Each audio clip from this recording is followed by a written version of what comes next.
Ah!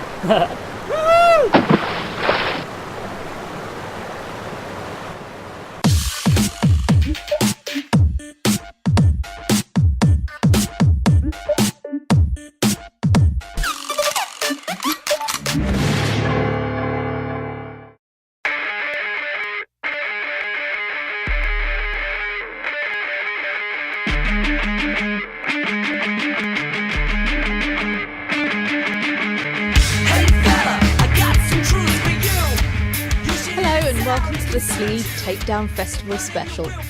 A few weeks ago we headed to Southampton Uni campus to chat to just some of the great names on the amazing 2013 lineup. Rather than giving the bands a chance to plug their latest tours and music releases, we got them to open up about their style and band visuals.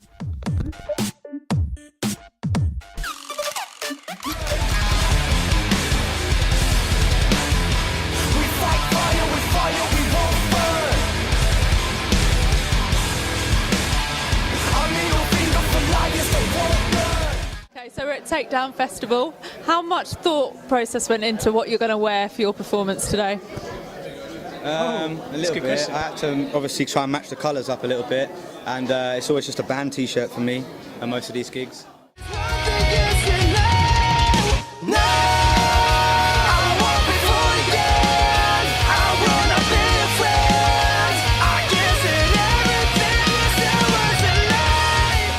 Divide. How important would you say style is to you as a band?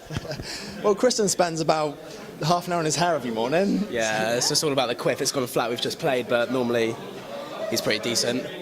Well, you can see now we're not very stylish. I'm kind of going to some dirty shorts in this is actually a woman's coat, so... Eclectic and rustic is the look. I go for the tramp look. My shoes as well, they got holes in. You can say like that. But, yeah, I respect people who are good at dressing.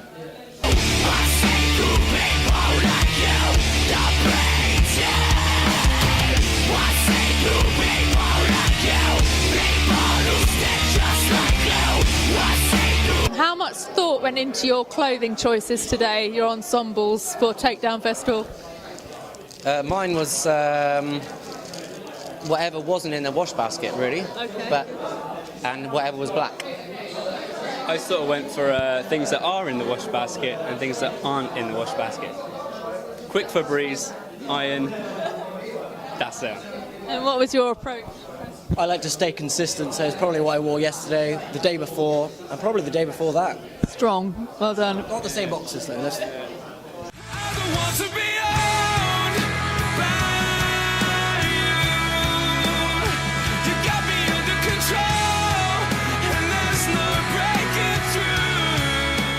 Okay, so when you've got a festival date, how much do you plan the outfits? Do you have a group phone chat and go, I'm wearing the brown shirt, you're wearing the blue shirt? Does that happen? Band does that. Some do.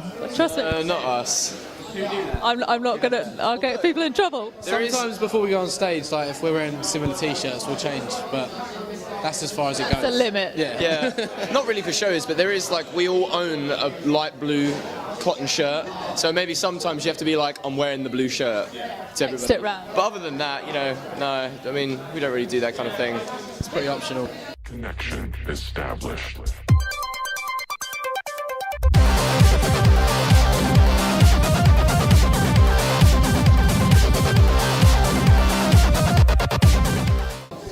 Most bands get the balance right between style and substance, or do you think there are a lot of bands that concentrate too much on how they look and how their videos look and that sort of thing?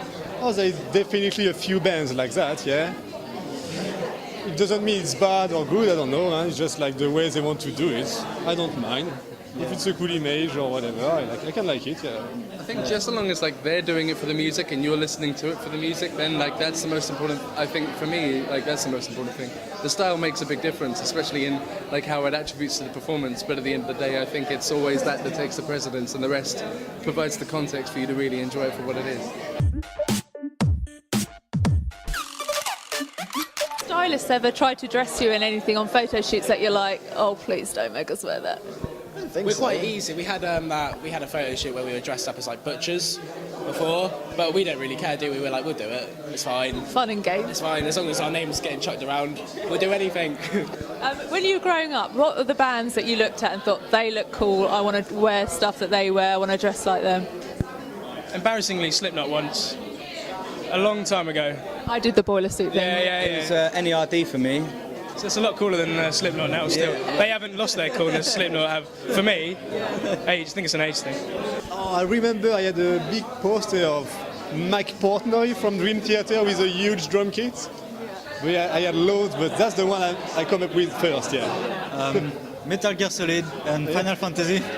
It's different. I had a few pictures of Lamb of God up on my wall at a time, like when we were really, like, I was quite young, and you know, it was sort of like that when we practiced with my old band, we just look at that and sort of aspire to that pretty much while we were playing. I remember seeing, is it Chester from Linkin Park, and just instantly wanting flames up my arms. Like, Did we all? Yeah, you know, I think that's my earliest memory, I think.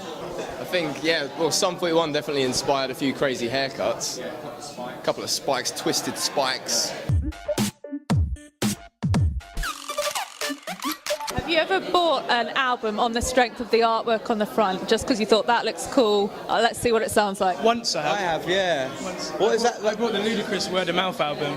I'd never heard of Ludacris before. Yeah. And it's just because he had a really big head and a really small body and a really big mouth, and had a dog with like false teeth in it. And I was like, this is cool. And I bought it, and I loved it. So. Yeah. Worked out that time. Yeah, it did. I got that. What's that CD I got? The Hollywoods.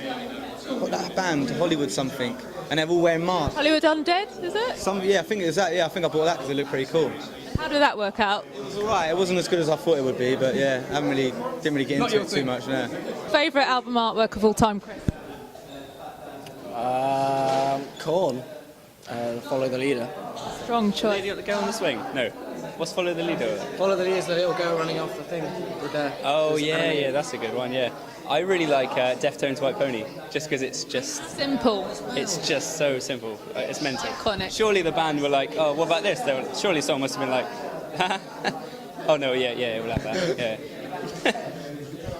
yeah. Katy Perry, you know the one when she's in that little like cupcake thing with the blue hair? Yeah.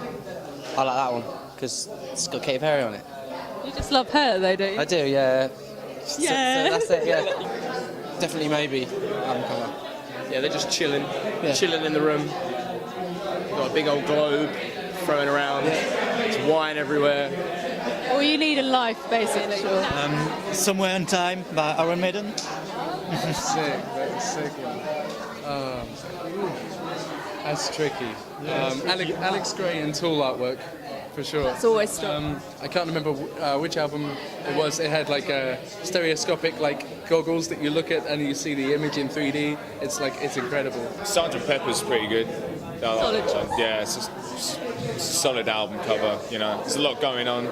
I'm going to stick with the Beatles as well, but I'm going to go the opposite and do the White Album because it's just white and it's clean. It's complete minimalism. Just a nice, pure-looking piece of square white goodness. Yeah. So the yin and the yang of the group, perhaps. Yeah. Contrast.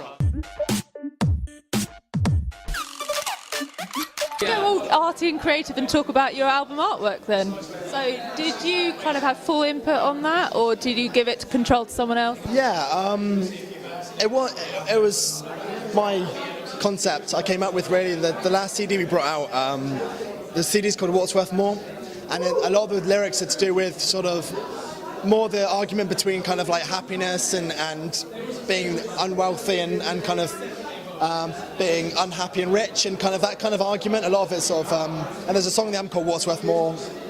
And the idea I kind of wanted is to try and show that balance between people being rich and unhappy and poor and happier and things like that. Yeah, I quite like the concept. I got someone that I know to draw it up, an illustrator that I met through my brother, and came out really well.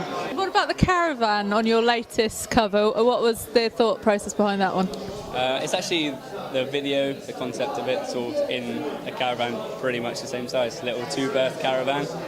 So yeah, roll with that. Farmers. Being from Devon, we're used to weekend warriors, so caravans are just second nature. Sticking to your roots. Yeah.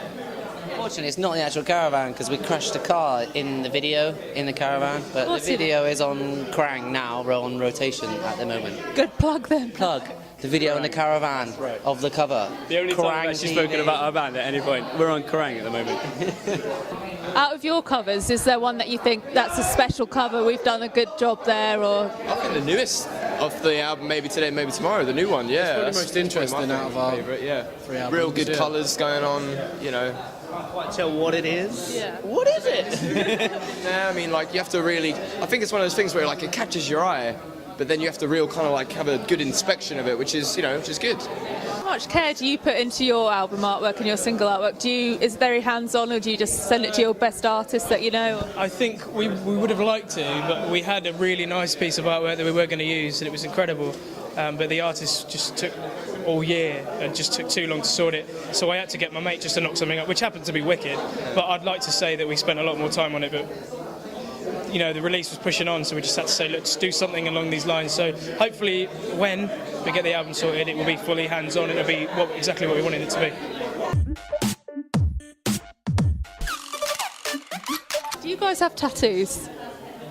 I'm the only one in the band with a tattoo. Okay, let's see it. Can we see it? Is it in an exposed? It's a bit cringy, but it's on my arm. It's lyrics, so it's even more cringy. It says this world won't change for us. Nice. It's a nice little saying. If it's a saying, I don't even know what it is. Go with that. I like it. It keeps me going. And now, why have you chosen not to? Is there a particular reason why you're not into the tattoo thing? Not particularly. I mean, I'm tempted to get my first tattoo this year at Download Festival because they always do tattooing free on artists, which, you know, saves me some money. So I want to talk about tattoos. Have you both got a number of tattoos, or? Yeah. Now, what generally makes you want to get a tattoo? Do you want to mark a time in your life? Yeah. Is it? Yes, I mean, we both got the Hacktivist H on our necks, which are obviously for our band, because and I've got this one on this side is for a band that I was in before. Most of my tattoos are to do with me or a time in my life. It's not, I want to get a koi carp on my arm because someone else has got it. I don't have a problem with that, but me personally, I don't want to promote, because that wouldn't, unless it had something to do with my life, it doesn't benefit my life. All my tattoos, I've got like the Deftones white pony on my leg. Classic symbol. 6th tattoo. But they're just things that have helped me through, to get to where I am, and I've stained my body in appreciation. All my tattoos are just names of the solo mixtapes that I've done. So they're all just music. That's it. Each to their own. It's the biggest part of our life, so. And geishas aren't, which is why I have tattoos of things I've been involved with and not geishas and stuff. Do you know what I mean? I see the logic. Standard tattoos, yeah. Favourite merch of all time? The T-shirt you've worn to death, or the hat you've worn to death? I got a Biggie Smalls t-shirt. Wear that quite a lot. Smells. It's a bit sort of. That's consistent as well. With Even though I wash it, it's still got sort of the worn look. Yeah, probably that. Do I have a favourite T-shirt that I've never worn? Yeah. Okay, I have one of Tupac, similar. Hip-hop vibes. Going. Yeah, but I got home and it was too small. I bought it from Camden Market and they were like, yeah, definitely fit you. And then I got home and it looked like a girl's top. You like girls' stuff usually, though, don't you? What was the piece of merch that you always wore, like the T-shirt you wore to death because you loved the band so much? Or? It has to be a Gojira t-shirt. Yeah. I don't really know. I don't really remember. Too long ago, is it already? Sad times. Yeah, the shirts are all. I wore them so much to death. They're all gone. I had a bunch. I had a few. There was a Lamb of God one. There was a Meshuggah one. A Periphery one. They're all gone now, unfortunately. Best piece of band merch. Most iconic. I ran out of clothes once and I started wearing one of our t-shirts. And yeah. It's a good T-shirt. And it's really comfortable actually. So That's good. Yeah, it's kind of stuck in the wardrobe. You've got to believe in your own products. Exactly.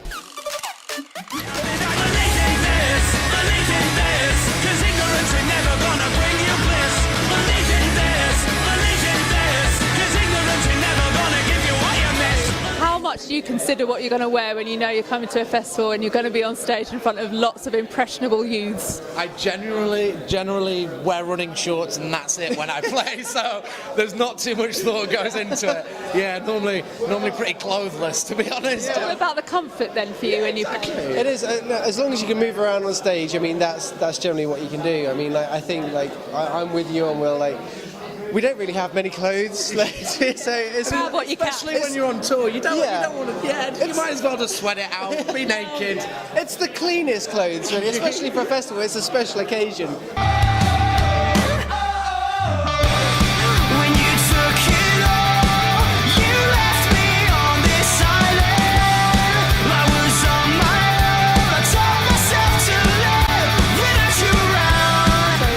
Natives would you say is a style guru? None of us? I don't know, not me, I'm out, not me. What about you? Well, I'm not saying I look stylish, right? That would be vain, but I think like our merch is quite fashionable. We put a lot of work into that. I feel like we're a bit ahead of the trend on that. So I'd say in that sense, yeah, we're pretty stylish in that sense, yeah. So what trends have you tapped with the latest merch then? Right, so we were doing dip dye about 9-10 months ago before it was ever in Top Man and everything. We caught that early. We did Aztec before that came out, cool. We're really ahead of the trend. We were doing big photo tees before everyone was. Come on, the thing on the pulse. It just doesn't reflect in this attire. Even a piece of merch perhaps though that you bought at a gig that you used to wear all the time, that you still wear? Or... Oh yeah, I mean, like, you know, buying merch from bands is the best way to keep a band going, and like, I remember, like, you know, I had this awesome Deftones like top that I just would live in. It was just like, again, we go to back to that point where we don't really have that much money, so we have a very limited amount. Risking, we recycle. Absolutely. But yeah, like, I mean, like, most of the music that I listen to, I don't know about you, but it was always like about, you know, finding your own way or finding yourself, and like, so I didn't really understand that kind of like the concept, of trying to be exactly like, you know, a person, like, you know, so it's all about self-discovery and stuff. Like, essentially, that's what alternative music, I think. So who are your style icons within music? Would you say? Is there a rock star that you look at and go, he's cool? I think Mike Hem, like, I'm not saying I'd want to dress like Mike Hem, but I love that, like, with each album they had, they kind of did something completely new. Like, it wasn't just the sound; they did that whole fashion thing. The whole concept, wasn't it? That like post-apocalyptic Killjoys thing was like really cool, and then they had the Black Brave thing. I think they got it kind of pretty cool. And then there's this band called Crystal Fighters, and they just like, if you go see them live, they just lit the bomb. Like, they nuts, though. Yeah. They like, I did a little bit of touring with them, and they were just like the most. They've got their finger on the pulse as well. I reckon they're pretty. They're like the coolest band on the planet, aren't they? Bit of competition for old. Yeah. In terms of tattoos, what made you want to get your first tattoo? Was it to mark a moment? Did you see some of your friends getting them and wanting them? What kind of made you want to do it? I don't know. I wanted one for ages since I was about 15, 16. I always wanted something. But yeah, I like art. I really like art, and like So. But the thing is, like, I do feel like tattoos, like, are kind of moments in your life, and like, you know, you only get one life. Do you guys have tattoos? I've got a couple. Oh yeah. Now. You don't know. Why? Okay. What's the story here? Tell me about the story about the wrist. That's funny. Go on. Okay. Good news. Slam Dunk Festival a couple of years ago. We got really drunk, and there was a van backstage not giving out tattoos, but you could get tattoos. They weren't giving them out. And me and Greg were like, we'd had a few. We go, should we go and get matching tattoos? And he was like, yeah. At the time, we had a song called Good News, and it was one of our favourites. We were like, it's definitely going to make it. It turned, didn't we? It turned into This Island. The lyric is still in This Island. So we were like, let's get that tattooed because it's our favourite song, and we were a bit drunk, and we got it, and we hugged. About a week later, the name of the song changed, so pointless. Best album cover of all time? Oh, actually, Mastodon's new one is awesome. The Hunter, I think. Yeah, the Mastodon have wicked album out, to be fair. Like, but I don't know. That's a very hard call, to be fair. Like, it's a hard one. Now, there's so many. Like, you're talking to a DJ here. As well. No, sorry. And he's called DJ Lost. Come on, man. Oh Jesus. Like. That's what pops into your head then. It would have to be. I'm not sure if many people know this, but like, there's a band called Snot, like back in the late '90s, and it was like Snot Snot, and there was a picture of a dog with a tennis ball, like, and I just love that album just because it's just like it's like straight in your face. What's got good artwork? The Biffy Clyro Only Revolutions artwork that Storm Thorsten did, and he's recently died, hasn't he? Which was really sad because I thought all his artwork was awesome. But that whole thing with it's really simple, wasn't it? With the big blue and red, that was quite sort of iconic. In fact, everything that Storm did, I kind of thought. I like the new Fall Out Boy album cover. Yeah, the little monk kid in there. Oh, the Punk and the Monk. The Punk and the Monk. And the Folie à Deux one was cool as well. That kind of not the Folie à Deux, the one before that with Infinity on yeah, High, that was cool artwork. But mainly anything by Storm Thorsten or Rob Davey. He did lots of stuff for Thursday and people back in the day, and I always thought that was quite cool.